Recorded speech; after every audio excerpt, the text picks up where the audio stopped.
जहां 15 अगस्त 2021 को हम सब हिंदुस्तानी अपनी आज़ादी का जश्न मना रहे थे, वहीं हमारे पड़ोसी देश में एक ऐसा भूचाल आया कि उनकी आज़ादी उनसे छीन ली गई। सबसे पहले तो मैं आपका स्वागत करती हूँ कोरवा एकता ही हमारी पहचान है के एक नए वीडियो में। अफगानिस्तान के राष्ट्रपति अशरफ गनी के तजाकिस्तान भागने के बाद तालिबान ने काबुल पर एंटर किया और राष्ट्रपति महल पर कब्जा करके पूरे काबुल को हथिया लिया। पिछले 3 महीने से जो लड़ाई चल रही थी, जिसमें कंधार, हेरात, कुंदूज, जलालाबाद, बल्ख के साथ साथ अफगानिस्तान के बाकी हिस्से भी तालिबान के कब्जे में आते चले जा रहे थे, वहीं इस बात का अंदाज़ा नहीं था कि इतनी जल्दी अफगानिस्तान की राजधानी काबुल भी इनके कब्जे में आ जाएगी। संडे की मॉर्निंग को ही तालिबान ने काबुल पर घेरा डाल दिया और अफगान सरकार और सेना बिना मुकाबला करे ही सरेंडर करते दिखी। इसी बीच अमेरिकी डिप्लोमेट को जल्दबाजी में काबुल से ले जाते हुए हेलीकॉप्टर की तस्वीर भी पूरी दुनिया ने देखी। बगराम एयरबस बगराम जेल पर शहर की सभी अहम जगहों पर तालिबान ने घेरा डाल लिया और शाम होते ही अशरफ गनी की शहर से भाग जाने की खबर भी सामने आई। इसके बाद तालिबान स्पोक्सपर्सन ने ये कहा कि अब हम शहर के लॉ एंड ऑर्डर और पुलिस स्टेशंस को संभालने जा रहे हैं। अफगानिस्तान की सेना और सिटीजन्स को तालिबान ने हालांकि ये आश्वासन भी दिया कि उन्हें सुरक्षित रखा जाएगा, उनसे कोई बदला नहीं लिया जाएगा। इसके बावजूद डरे हुए लोगों की काबुल से बाहर जाने के लिए लाइन लगी हुई थी। शहर से बाहर जाने वाली सड़कों पर ट्रैफिक लगा हुआ नजर आया। लोग तालिबान रूल के अंदर रहने के बजाय देश छोड़कर भागते हुए दिखे। जहां भले ही देश के राष्ट्रपति देश छोड़कर भाग गए हों, लेकिन अफगानिस्तान की आर्मी और एयरफोर्स के लिए तालिबान के शासन में रहना मौत जैसा है। तालिबान के खिलाफ खड़े हुए अफगानिस्तान के वाइस प्रेसिडेंट अमरुल्लाह सलेह ने ट्वीट किया कि तालिबान के साथ मिलकर काम करना किसी भी सूरत में पॉसिबल नहीं है। वहीं एयरफोर्स के पायलट मेजर रहमान रहमानी ने कहा कि आज अगर तालिबान के लोग आर्मी और पुलिस को कुछ ना भी कहें, लेकिन 6 महीने के बाद ये घर घर जाएंगे और उनके खिलाफ लड़ने वालों को कत्लेआम करेंगे, उनकी औरतों और बच्चों के साथ बदसलूकी करेंगे। इनके सामने सरेंडर करने के बजाय जान दे देना सही है। आखिरकार कौन है ये तालिबान और क्या चाहते हैं? सबसे पहले मैं आपको बताती हूँ कि तालिबान शब्द का क्या मतलब है। तालिबान पश्तो भाषा का शब्द है जिसका मतलब है स्टूडेंट, छात्र, यानी कि तालीम लेने वाला। बात वही है कि शब्द बुरा नहीं है, इसका मतलब तो बड़ा सीधा और शुद्ध है, लेकिन जब इसी शब्द को इस्तेमाल करके एक संगठन बना लिया और उसका गलत इस्तेमाल करना शुरू किया, तब इस शब्द का मतलब टेररिज्म हो गया। अफगानिस्तान एक ऐसा देश है जिसे अलेक्जेंडर से लेकर ब्रिटिशर्स ने जीतने की कोशिश की। ऐसा क्यों? कि जिसे कई महान योद्धा पाना चाहते हैं। ऐसा इसकी जियोग्राफी के कारण, क्योंकि ये सेंट्रल लोकेशन है Eurasia, middle east and south Asia की।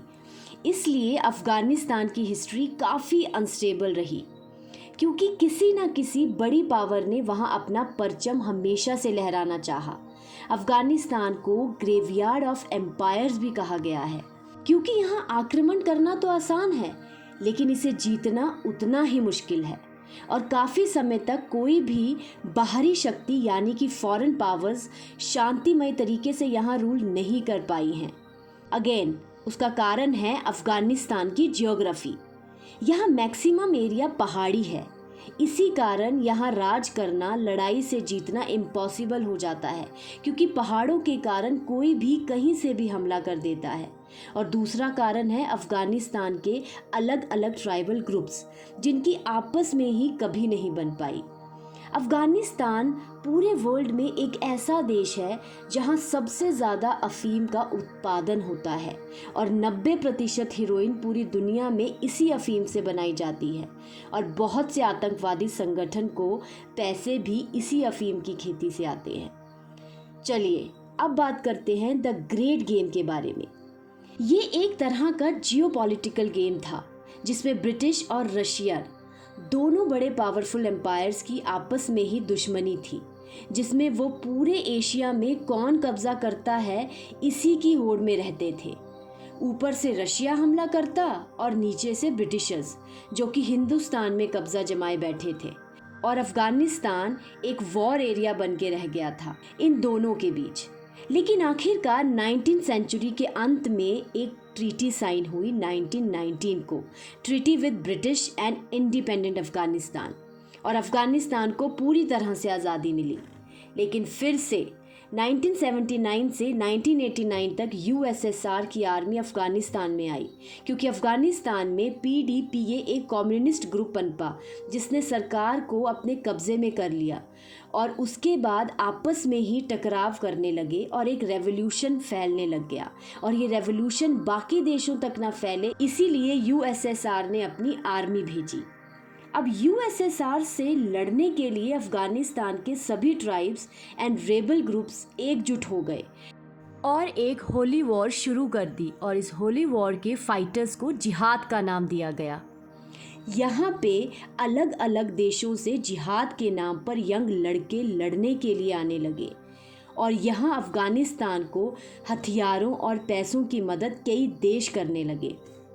जहाँ दुनिया भर के जवान लड़के लड़ने आ रहे थे जिहाद के नाम पर, वहीं सऊदी से बहुत अमीर घराने से ताल्लुक़ रखने वाला ओसामा भी जुड़ा, जो आगे चल के ओसामा बिन लादेन, जिसके बारे में पूरी दुनिया जानती है, सबसे खूंखार आतंकवादी और अलकायदा का लीडर था।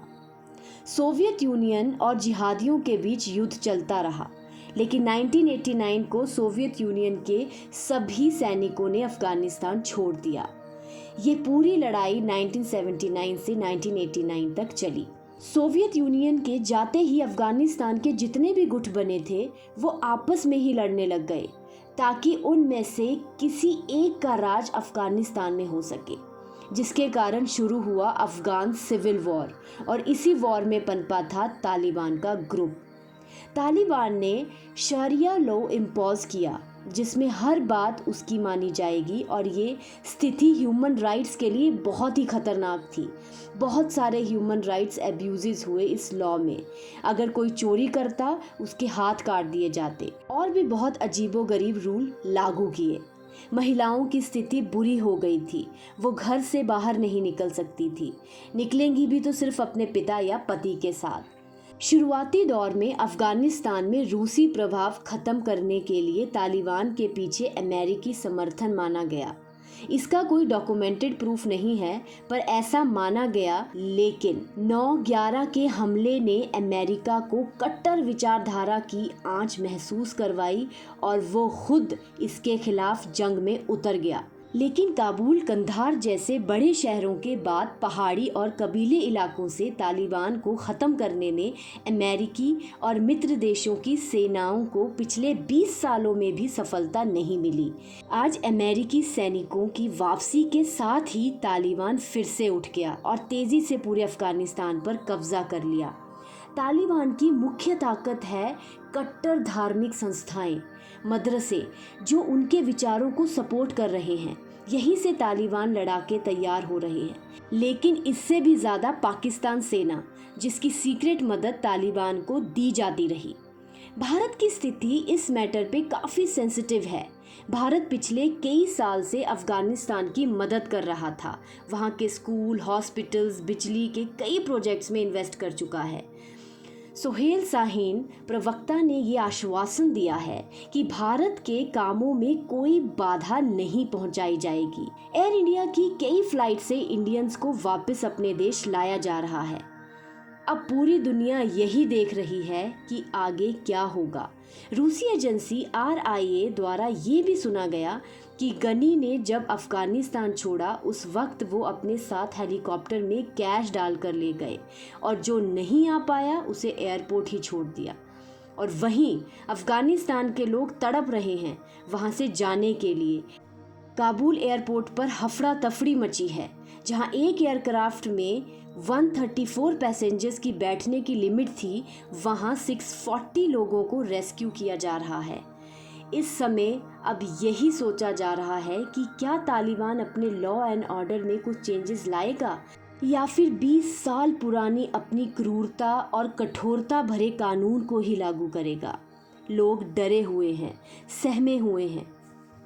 कोरवा की तरफ से हम उनकी सुरक्षा की कामना करते हैं और उन्हें इस समय से लड़ने की हिम्मत मिले, इसकी दुआ करते हैं।